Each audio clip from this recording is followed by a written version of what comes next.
Hi, I'm Jennifer Fox with Music Educator Resources, and today I wanted to give you a sneak peek at the newest feature inside TpT. It's called TpT Digital Activity. And in this, you are going to have options for some of the resources that you have purchased to turn them into a digital activity for your students. So you'll be able to assign them inside Google Classroom.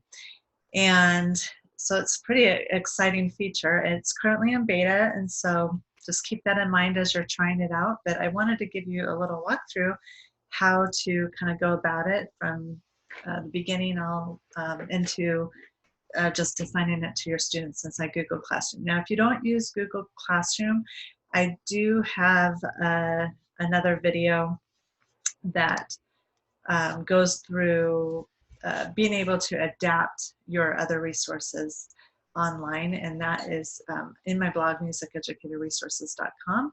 If you want to just search for music teacher tip number 28, it's on adapting music, games, and activities online. So I'd refer you to that. But if you do use Google Classroom, this is a great tool, so I thought I would show you it.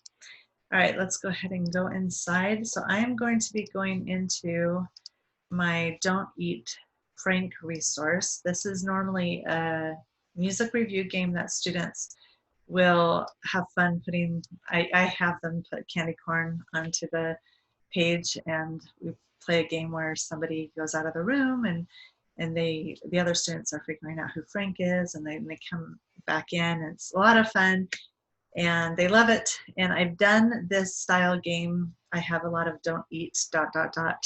games, and I've done them online before when where I've had my students just annotate, circling who they think Frank is and that kind of thing. So it will work online, but with the TpT digital activity, you'll notice right here it says TpT digital activity, and then all you're going to do is say use as a buyer.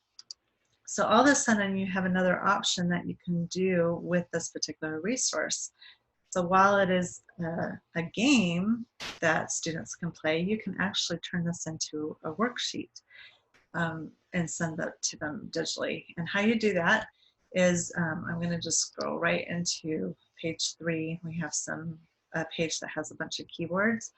So what I can do is I can add these answer boxes right there. So I'll just click on the answer box and put right where I want it, and I can make it smaller or bigger or whatever.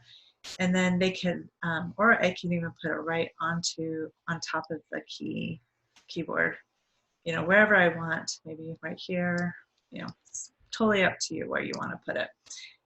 And if I click just on the side, it'll do another one. So I don't have to click all the way back up to the top where it says answer preview. And again, just put it where you want. So they can type in the answer to that, the notes that they're seeing.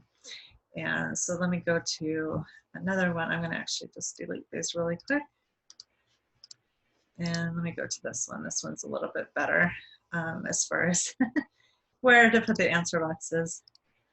So I'll just make that a little bit smaller. They don't need a big, actually they don't need a big box at all. These are just fine. So if I do that, I'll put that there, and so on. So you can do this on the whole page.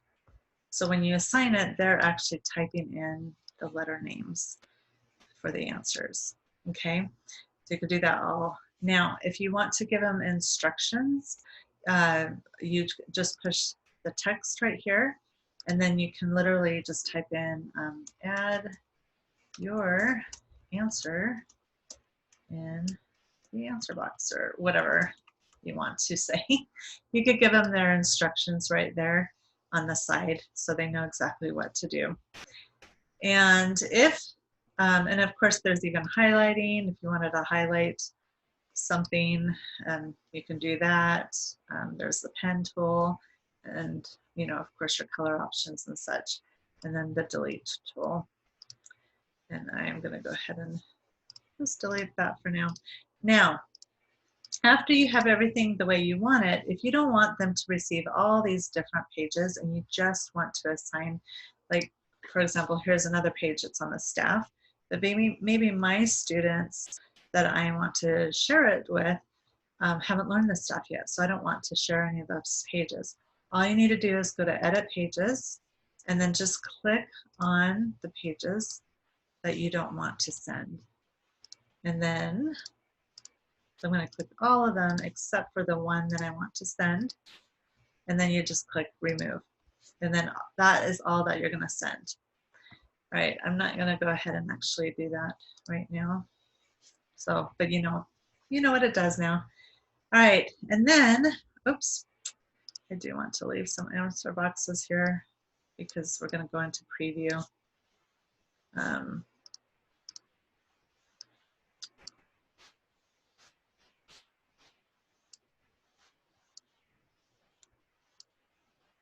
right, I'm not going to worry about them being perfect right now.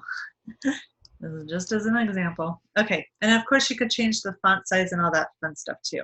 So now when you go into preview, you'll be able to see what they're going to see. So you can even test it out and type in that C.